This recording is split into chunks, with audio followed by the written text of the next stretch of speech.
Hello guys, again welcome you all to my YouTube channel कोडिंगपीडिया।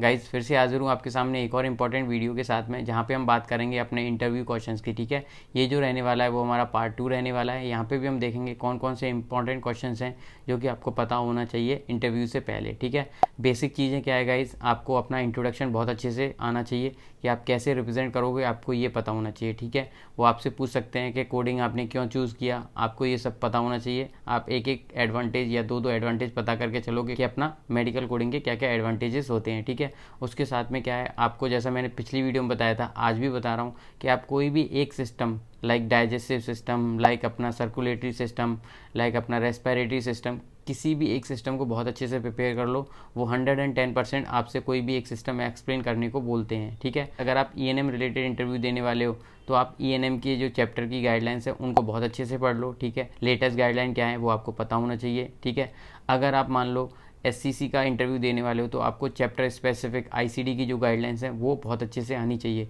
क्योंकि वो लोग वहाँ से 110% आपसे गाइडलाइंस पूछेंगे। ठीक है, एनाटॉमी की बात करें तो बेसिक बेसिक चीज़ें पूछते हैं, और कुछ चीज़ें जो पूछेंगे वो मैंने आपको जो पिछली वीडियो में पीडीएफ दिया है वो वहीं से पूछेंगे। ठीक है, वो काफ़ी है आपके लिए, आपका इंटरव्यू क्रॉस करने के लिए। ठीक है, आज की वीडियो में भी हम कुछ जनरल क्वेश्चंस देखने वाले हैं रिलेटेड टू इंटरव्यू। ठीक है, जहाँ पे हम देखेंगे क्या क्या चीज़ें वो पूछ सकते हैं और क्या क्या चीज़ें आपको फोकस करनी चाहिए। तो without doing any further delay, let's get started. Hello guys, जैसा कि मैंने आपको स्टार्टिंग में बताया था, आज हम पार्ट 2 देखने वाले हैं अपने इंटरव्यू क्वेश्चन का। ठीक है, तो देखो बेसिक क्वेश्चन जो जो पूछे जाते हैं आपको वो कौन कौन से हैं। अपना पहला क्वेश्चन देखो, पहला क्वेश्चन है व्हाट इज एस्टेब्लिश पेशेंट। आपको ये पता होना चाहिए कि एस्टेब्लिश पेशेंट हमारे कौन से होते हैं। ठीक है, किन पेशेंट को हम एस्टेब्लिश पेशेंट बोलते हैं ये पता होना चाहिए। तो देखो यहाँ पे डेफिनेशन दे रखी है, an establish patient has receive professional service from the same physician और another physician in the same speciality और sub speciality in the same group of practice within past 3 year. मतलब वो पेशेंट जिसने 3 साल में अपना सब स्पेशलिटी या सेम स्पेशलिटी के डॉक्टर से सर्विस ली है और वो दोबारा सर्विस लेने आ रहा है,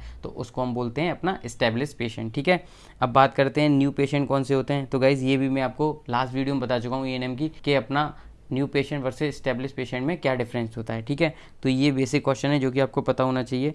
तो अगली चीज़ है वो यहाँ पे दे रखी है, what is the special rule in ER with reference to new and establish patient. ठीक है, तो यहाँ पे क्या है, जितने भी अपने ईआर पेशेंट होते हैं उनको हम क्या बोलते हैं, न्यू पेशेंट। ठीक है, अगली चीज़ है व्हाट इज़ डीआरजी। डीआरजी क्या चीज़ होती है आपको ये पता होना चाहिए। डीआरजी का मतलब होता है डायग्नोसिस रिलेटेड ग्रुपिंग। ठीक है, अगली चीज़ है व्हाट इज़ मॉडिफायर। तो गाइज आपको ये भी पता होना चाहिए मॉडिफायर की क्या डेफिनेशन है और अपने कौन कौन से इंपॉर्टेंट मॉडिफायर्स हैं। आपसे मॉडिफायर से रिलेटेड क्वेश्चन वो पूछ सकते हैं। ठीक है, अगली चीज़ है व्हाट इज़ अनबंडलिंग। ठीक है, अनबंडलिंग क्या चीज़ होती है ये आपको पता होना चाहिए। अनबंडलिंग क्या है, in appropriate billing of additional CPT codes that by definition these additional code are already included in the reimbursement of the primary procedure।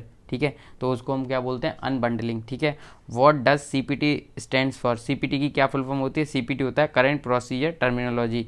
ये क्या होता है, एक मेडिकल कोड सेट होता है जो कि यूज़ किया जाता है रिपोर्ट करने के लिए medical, surgical and diagnostic procedure को एंड सर्विस को। ईएनएम क्या चीज़ होती है, अगला क्वेश्चन है what does ENM stands for. ENM का मतलब होता है evaluation and management. It is a coding process by which physician patient encounter are translated into 5 digit CPT codes to facilitate the billing. ठीक है, अगला क्वेश्चन है guys वो है व्हाट डज डीआरजी मीन। जैसा कि मैंने आपको स्टार्टिंग में बताया, डीआरजी का मतलब होता है diagnosis related group, a statistical system that classify any in patient stay in two groups for the purpose of payment, that is called DRG. ठीक है, अगला है व्हाट डज एससीपीसीएस मीन। एससीपीसीएस का क्या फुल फॉर्म होता है, एससीपीसीएस का फुल फॉर्म होता है अपना health care common procedure coding system. ठीक है, ये होता है हमारा standard coding system use to process claim for insurance payments. ठीक है, उसको हम बोलते हैं एससीपीसीएस। अब बात करते हैं अपना व्हाट इज़ क्लेम। क्लेम क्या चीज़ है आपको ये पता होना चाहिए। अगला क्वेश्चन दे रखा व्हाट इज़ ई क्लेम। ठीक है, तो इन दोनों की डेफिनेशन आप यहाँ पढ़ सकते हो, व्हाट इज़ क्लेम। ठीक है, देखो यहाँ पे आप देख सकते हो ये क्लेम की डेफिनेशन होगी, व्हाट इज़ ई क्लेम। ठीक है, ये इसकी डेफिनेशन होगी। ठीक है, अब अगली चीज़ है what is XML seat. XML seat क्या चीज़ है ये आपको पता होना चाहिए।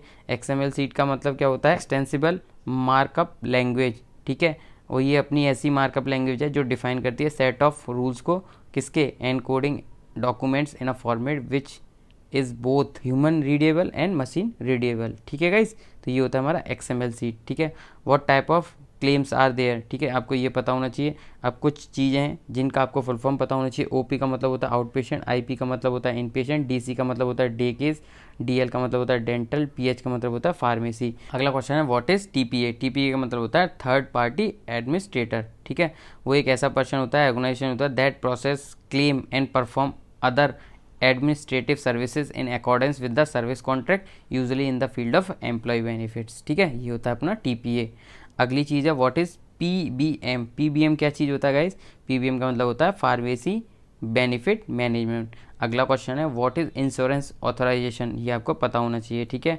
अगला क्वेश्चन है what is claim resubmission, what is claim rejection. तो ये कुछ की टर्म्स हैं जो कि आपको पता होना चाहिए, ठीक है। इनकी डेफिनेशन यहाँ पे दे रखी है, और जिनको ये पीडीएफ चाहिए एग्जाम के बाद में, जिनका क्लियर हो जाता है, उनको मैं ये प्रोवाइड कर दूंगा।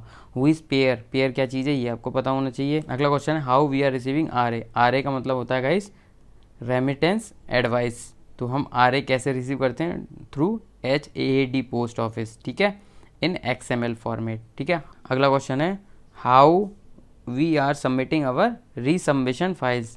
तो वो हम कैसे करते हैं? वो करते हैं थ्रू HADD पोस्ट ऑफिस, ठीक है गाइस।